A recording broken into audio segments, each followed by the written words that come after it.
क्या Bluetooth earbuds आपकी सुनने की शक्ति छीन सकते हैं? क्या सिर्फ एक फ्लाइट किसी इंसान की पूरी जिंदगी की आवाज छीन सकती है? अलका याग्निक के साथ यही हुआ, लेकिन क्या इसके पीछे ब्लूटूथ ईयरबड्स थे या सच्चाई कुछ और है?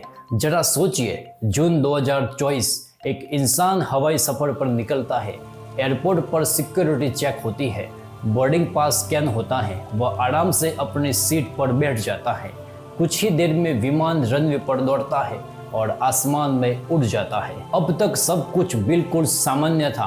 कोई मोबाइल पर गेम खेल रहा था, कोई फिल्म देख रहा था, कोई चाय और नाश्ते का मजा ले रहा था, तो कोई अपने ब्लूटूथ ईयरबड्स लगाकर गाने सुन रहा था। कुछ घंटों बाद विमान अपने मंजिल पर उतरता है, लेकिन अगले ही पल कुछ ऐसा होता है जिसकी कल्पना भी कोई नहीं कर सकता। जैसे ही मशहूर गायिका अलका याग्निक विमान से नीचे उतरती है, उन्हें एहसास होता है कि आसपास अजीब सा सन्नाटा है।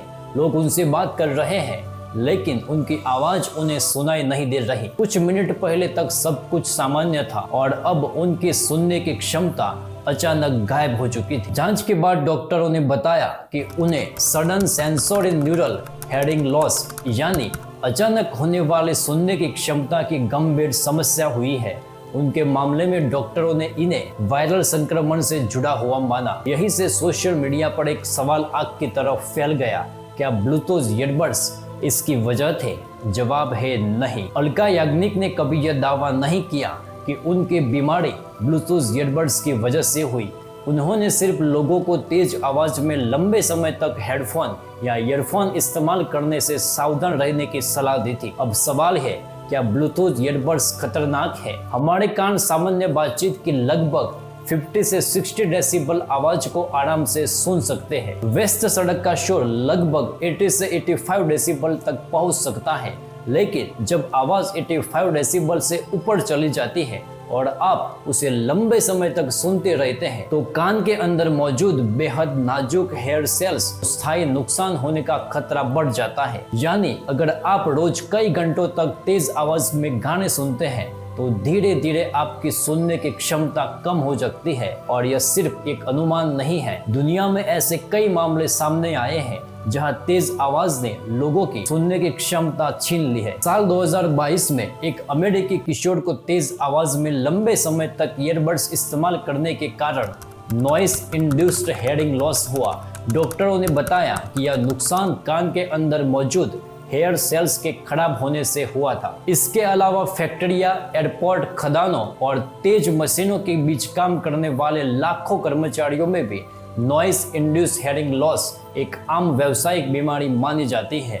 इसलिए ऐसे स्थानों पर ईयर प्रोटेक्शन पहनना अनिवार्य किया जाता है। याद रखिए, ब्लूटूथ खतरनाक नहीं है, खतरनाक है तेज आवाज, और इससे भी ज्यादा खतरनाक है उसे रोज घंटों तक सुनने की आदत। अब तक के वैज्ञानिक शोध बताते हैं कि सामान्य इस्तेमाल में ब्लूटूथ की रेडियो तरंगों और इस बीमारी के बीच कोई पक्का संबंध साबित नहीं हुआ है, लेकिन एक चीज जरूर है, बहुत तेज आवाज। चाहे ब्लूटूथ ईयरबड्स हो, वायर वाले ईयरफोन हो या बड़े हेडफोन, अगर आप घंटों तक तेज आवाज में गाने सुनते हैं, तो कान के अंदर मौजूद बेहद नाजुक हेयर सेल्स धीरे धीरे खराब हो सकती हैं, और एक बार ये कोशिकाएं नष्ट हो जाए तो शरीर इन्हें दोबारा नहीं बना पाता। लेकिन आजकल समय ऐसा हुआ है कि हम कहीं पर भी जाए, हमें तेज आवाज का सामना करना ही पड़ेगा। ऐसे में अपने कानों को कैसे बचाए? मोबाइल की आवाज 60% से ज्यादा न रखे, लगातार 60 मिनट से ज्यादा ईयरफोन न पहने, बीच बीच में 10 से 15 मिनट का ब्रेक ले, और सोते समय ईयरबड्स लगाकर गाने सुनने की आदत छोड़ दे। और अगर अचानक सुनाई कम दे, कान में घंटी बजे या चक्कर आए, तो बिना देर किए ईएनटी डॉक्टर से संपर्क करें। ऐसे मामलों में हर घंटा महत्वपूर्ण हो सकता है। याद रखिए, तकनीक दुश्मन नहीं है, असली खतरा है उसका गलत इस्तेमाल, क्योंकि कभी कभी सिर्फ कुछ घंटों की लापरवाही आपकी पूरी जिंदगी की खामोशी बन सकती है। इस वीडियो को उन लोगों के साथ ज्यादा से ज्यादा शेयर कीजिए जो ज्यादातर अपने कानों में 24 घंटे ईयरबड्स या ब्लूटूथ लगा कर रखते हैं।